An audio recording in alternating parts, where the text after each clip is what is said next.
ओम श्री गणेशाय नमः। हर वर्ष कार्तिक मास की कृष्ण पक्ष की चतुर्थी को संकष्टी चतुर्थी का पर्व मनाया जाता है। इस दिन वक्रतुंड संकष्टी चतुर्थी का पर्व मनाया जाता है। इस दिन भगवान गणेश और चौथ माता की व्रत का विधान है। इस संकष्टी चतुर्थी के व्रत को करने से साधक को मनवांछित फलों की प्राप्ति होती है और अनेक संकटों का भगवान गणेश नाश करते हैं। निसंतानों को संतान का सुख प्राप्त होता है और संतानों की रक्षा होती है।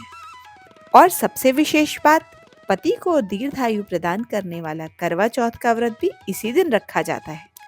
सुहागिन महिलाएं अपने पति की दीर्घायु की कामना से इस व्रत को बड़ी ही श्रद्धा पूर्वक रखती हैं एवं संतान वाली महिलाएं संकष्टी चतुर्थी के व्रत को अपनी संतानों की रक्षा के लिए श्रद्धा पूर्वक करती हैं। करवा चौथ की भांति संकष्टी चतुर्थी में भी रात को चंद्रमा के दर्शन करके चंद्र भगवान को अर्घ्य देके एवं गणेश भगवान की वंदना करके इस व्रत का पारण किया जाता है। तो आज की वीडियो में आप जानेंगे संकष्टी चतुर्थी की विधि एवं शुभ मुहूर्त के बारे में, और आप जानेंगे संकष्टी चतुर्थी की कथा भी। यदि आप करवा चौथ की कथा सुनना चाहते हैं तो इसकी वीडियो हमारे चैनल पे अपलोड है, आप सुन सकते हैं। इस बार कार्तिक मास की संकष्टी चतुर्थी प्रारंभ होगी 20 अक्टूबर को सुबह 6:43 से और चतुर्थी तिथि समाप्त होगी 21 अक्टूबर सुबह 4:17 पर।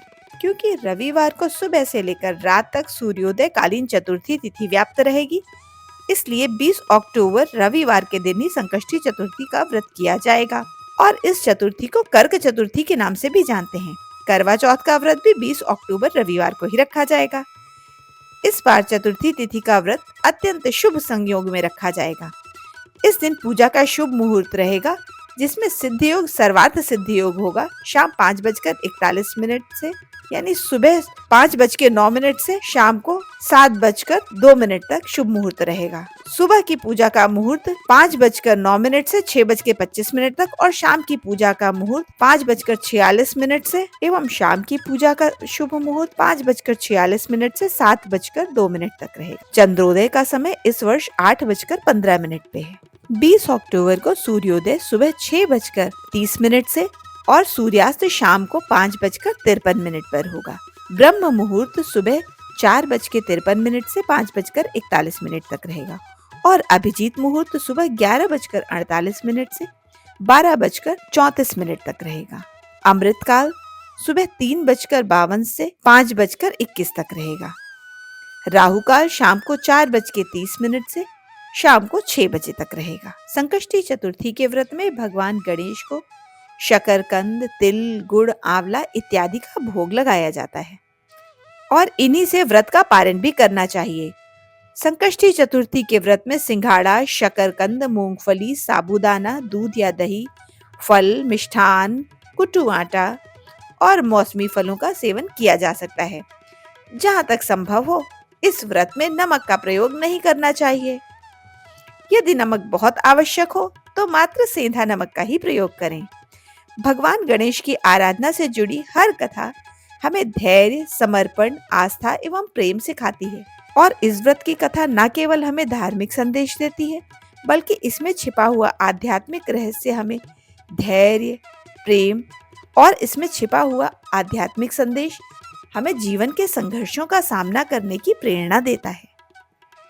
कथा का श्रवण न केवल हमारी आस्था को मजबूत बनाता है, बल्कि यह भी सिखाता है कि संकट कितना बड़ा ही क्यों ना हो, भगवान गणेश हमें उन संकटों से अवश्य मुक्ति दिलाते हैं। अतः हमें उन पर अपनी आस्था निरंतर बनाए रखनी चाहिए। भगवान गणेश की कृपा से हर विघ्न का नाश संभव है। आज के दिन जब भक्त सच्चे मन से भगवान गणेश की पूजा करके कथा का श्रवण करते हैं, भगवान गणेश अपने भक्तों के साथ हर परिस्थिति में खड़े रहते हैं और कथा के समय भगवान गणेश की महिमा का स्मरण करना अत्यंत महत्वपूर्ण होता है, क्योंकि वे ही प्रथम पूज्य विघ्नहर्ता और बुद्धि के दाता माने गए हैं। उनकी कृपा से न केवल जीवन की समस्याओं का समाधान होता है, बल्कि आध्यात्मिक विकास का मार्ग भी प्रशस्त होता है। तो आइए प्रिय श्रोताओं, आज के इस शुभ अवसर पर हम सभी श्रवण करते हैं कार्तिक कृष्ण चतुर्थी की कथा का। कथा के अंत में आप चौथ माता की कथा भी सुनेंगे, क्योंकि चतुर्थी तिथि चौथ माता को भी समर्पित है और इस दिन गणेश भगवान की कथा का पुण्य तभी प्राप्त होता है जब अंत में चौथ माता की कथा भी सुनी जाए। संकष्टी चतुर्थी की कथाएं भगवान श्री कृष्ण धर्मराज के पूछने पर स्वयं उन्हें सुनाते हैं कि किस प्रकार एक बार देवी पार्वती जी ने भगवान श्री गणेश जी से इस व्रत की महिमा के बारे में पूछा था। तब भगवान गणेश ने उन्हें समस्त संकष्टी चतुर्थी के पूजन का विधान बताना प्रारंभ किया था।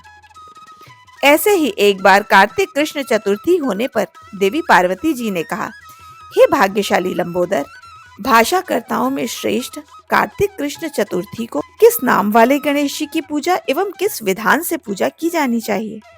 तब भगवान श्री कृष्ण धर्मराज से कहते हैं, हे धर्मराज, अपनी माता की सुनकर भगवान गणेश ने कहा, माते, कार्तिक कृष्ण चतुर्थी का नाम संकष्टा है। इस दिन पिंग नामक गणेश जी की पूजा करनी चाहिए। पूजा पूर्वोत्तर रीति से करना ही उचित है। भोजन एक बार ही करना चाहिए। व्रत एवं पूजन के बाद ब्राह्मणों को भोजन अवश्य कराना चाहिए और स्वयं मौन होकर भोजन करना चाहिए। मैं इस व्रत का महात्म्य कह रहा हूँ। हे माते, सावधानी पूर्वक इसे सुने। कार्तिक कृष्ण संकष्टी चतुर्थी व्रत को घी और उड़द मिलाकर हवन करना चाहिए। ऐसा करने से मनुष्य को सर्व सिद्धि प्राप्त होती है। श्री कृष्ण कहते हैं, वृकासुर दैत्य ने त्रिभुवन को जीतकर संपूर्ण देवों को परतंत्र कर दिया था। उन्हें अपने अधिकार में कर लिया। उसने देवताओं को उनके लोकों से निकाल दिया। परिणाम स्वरूप देवता लोग दशों दिशाओं में भागे। तब सभी देव इंद्र के नेतृत्व में भगवान विष्णु की शरण में गए। देवों की बात सुनकर भगवान विष्णु कहने लगे, मुद्री द्वीप में बसने के कारण वे निरापद होकर उच्छृंखल और बलशाली हो गए हैं। पिता ब्रह्मा जी से किसी देवों के द्वारा न मरने का उन्होंने वरदान प्राप्त कर लिया है। अतः आप लोग अगस्त्य मुनि को प्रसन्न करें। वे मुनि समुद्र को पी जाएंगे। तब दैत्य लोग अपने पिता के पास पहुंच जाएंगे और फिर सभी देवतागण सुखपूर्वक स्वर्ग में आनंद से निवास करने लगेंगे। अतः आप लोगों का कार्य अगस्त्य मुनि की ही सहायता से पूर्ण होगा। ऐसा सुनकर सभी देवता अगस्त्य मुनि के आश्रम में गए और भली भांति स्तुति द्वारा उन्हें प्रसन्न किया। तो मुनि ने प्रसन्न होकर कहा, हे देवताओं, डरने की कोई बात नहीं है। आप लोगों का मनोरथ निश्चय ही पूर्ण होगा। मुनि की बात सुनकर सभी देवता प्रसन्न होकर अपने अपने लोक को चले गए। मुनि को चिंता हुई, 1,00,000 योजन के इस विशाल समुद्र को मैं कैसे पीऊंगा। तब गणेश जी का स्मरण करते संकुष्टी चतुर्थी के व्रत को उन्होंने उत्तम विधि पूर्वक संपन्न किया। 3 महीने तक व्रत करने के बाद उन पर गणेश जी प्रसन्न हुए और उस व्रत के पुण्य प्रभाव से अगस्त्य जी ने समुद्र का सहज ही पान कर लिया और उसे सुखा डाला। उसी पुण्य व्रत का प्रभाव था कि अर्जुन ने निवार्त, कवच आदि संपूर्ण दैत्यों को पराजित कर दिया। गणेश जी की इस बात से पार्वती जी अति प्रसन्न हुई कि मेरा पुत्र समस्त सिद्धियों का प्रदाता है एवं विश्व का कल्याण करने वाला है। श्री कृष्ण जी कहते हैं, हे महाराज युधिष्ठिर, अब आप भी चतुर्थी का व्रत कीजिए। इसके करने से आप शीघ्र ही सब शत्रुओं को परास्त कर देंगे और अपना राज्य पुनः प्राप्त कर लेंगे। तब श्री कृष्ण की आज्ञा अनुसार युधिष्ठिर ने भी गणेश चतुर्थी का व्रत किया। व्रत के प्रभाव से उन्होंने शत्रुओं को जीतकर अखंड राज्य प्राप्त किया।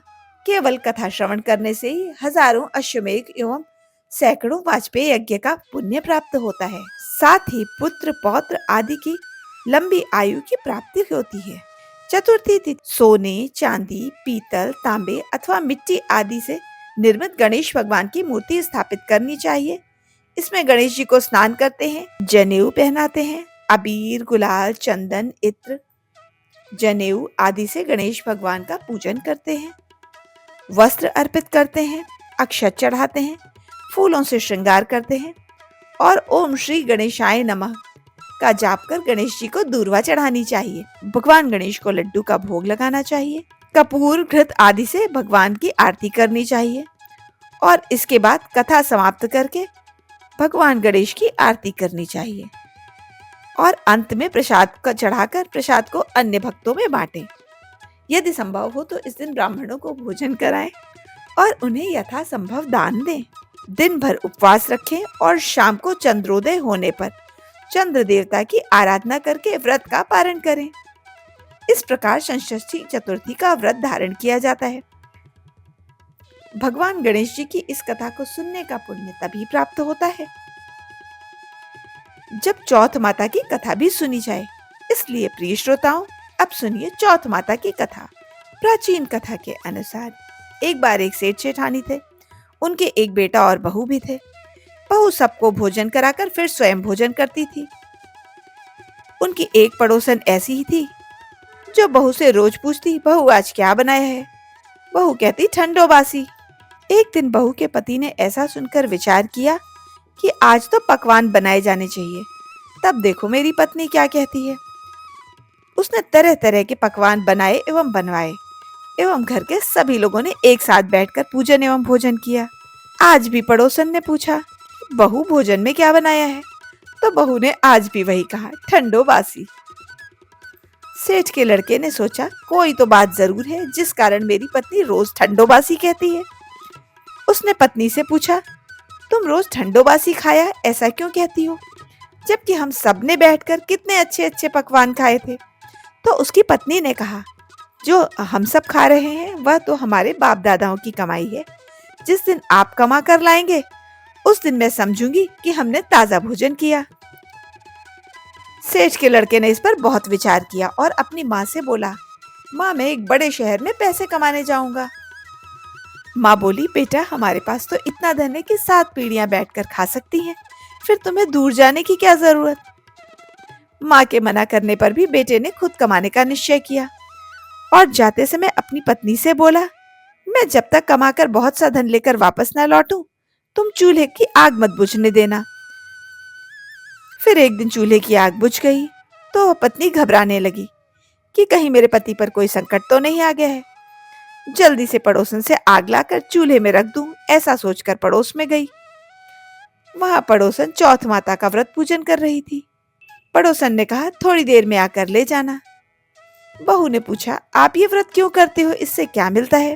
तो पड़ोसन ने कहा, चौथ माता के इस व्रत को करने से अन्न लक्ष्मी मिलती है और अपनी मनोकामना पूर्ण होती है। अब बहू भी चौथ माता का व्रत करने लगी। दीवार पर चौथ माता बनाई और उस दिन घी गुड़ का चूरमा बनाकर रात को चंद्रमा को अर्घ्य देकर पूजन किया। ऐसा करते करते उसे बहुत दिन बीत गए। उधर चौथ माता ने बहू के पति को सपने में दर्शन दिए। साहूकार के बेटे, तू जाग रहा है कि सो रहा है? तेरी पत्नी तुझे बहुत याद करती है, जा घर जा और उसकी चिंता मिटा। उसने कहा, माँ यहाँ तो बहुत कुछ समेटने का है, सारा धंधा फैला हुआ है, कैसे जाऊं? तो माँ ने कहा, तू दुकान खोलना, फिर चंदन कुमकुम हल्दी का कंकु केसर बनाकर बैठ जाना, तेरा सारा हिसाब किताब चुकता हो जाएगा। अब तो चौथ माता ने जैसा कहा था वैसा ही हुआ। उसने घर जाने की तैयारी की और गाड़ी भरकर धन दौलत रखा और चल पड़ा। रास्ते में एक बड़ा सा काला नाग फन फैलाए बैठा था और बोला, आज तो मैं तुझे डसूंगा, छोड़ूंगा नहीं, तेरी आयु पूरी हो गई है। सेठ का लड़का बोला, आज चौथ माता ने मुझे सपने में कहा था कि मैं अपनी पत्नी से मिलने घर जाऊं। वहां मेरी पत्नी मेरी प्रतीक्षा कर रही है और चिंता कर रही है। मैं उससे मिलकर जरूर वापस आऊंगा, तब तू मुझे डस लेना। नाग बोला, तुम अगर शपथ लेके जाओ तो मैं तुम्हें जाने दूंगा, अन्यथा नहीं। तुम लौट कर नहीं आए तो मैं तुम्हारे घर आके तुम्हें डसूंगा। इस प्रकार साहूकार का वह बेटा सांप को वचन देकर अपने घर चला गया। वहां घर में सबसे हंसी खुशी मिला और भोजन के बाद एक कोने में उदास होकर बैठ गया। उसकी पत्नी ने उदासी का कारण पूछा तो पति ने काले नाग वाला सारा प्रकरण कह सुनाया और कहा, अगर मैं उसके पास नहीं जाता तो वो घर आकर ही मुझे डस लेगा। पत्नी बहुत चतुर थी, बोली, आप घबराओ नहीं, लेट जाओ, मैं एक उपाय करती हूँ। पत्नी ने कमरे की 7 पैड़ी धोई। पहली पैड़ी पर रेत, दूसरी पर इत्र, तीसरे पर गुलाल, चौथी पे फूल, 5वीं पे कंकु केसर, किसी पे गुलाल, किसी पे गाड़ी गणेश और किसी पे लड्डू बेला और एक पर दूध से भरकर कटोरा रख दिया। इस प्रकार 7 पैड़ियों को सजाकर वह बैठ गई। आधी रात होने पर वह नाग आकर पैड़ियों पे चढ़ने लगा। पहली पैड़ी पर चढ़ने पर वह रेत पे लौट गया। रेत पे लौट के उसे आराम मिला तो उसने कहा, सेठ की बहू ने आराम तो बहुत दिया है, पर क्या करूं, वचन से बंधा हूं, आज तो मुझे सेठ के पुत्र को काटना है। इस प्रकार सातों पैड़ियों पर वह नाग आराम करता हुआ सातवीं पैड़ी तक पहुंचा और विचार करने लगा कि इसको डसूंगा तो जरूर। तभी चौथ माता ने विचार किया, यदि मैं इसे नहीं बचाऊंगी तो संसार से धर्म कर्म और व्रत पूजन समाप्त हो जाएगा। अब तो गणेश जी, चंद्रमा जी और चौथ माता ने साहूकार के बेटे को बचाने का निश्चय किया।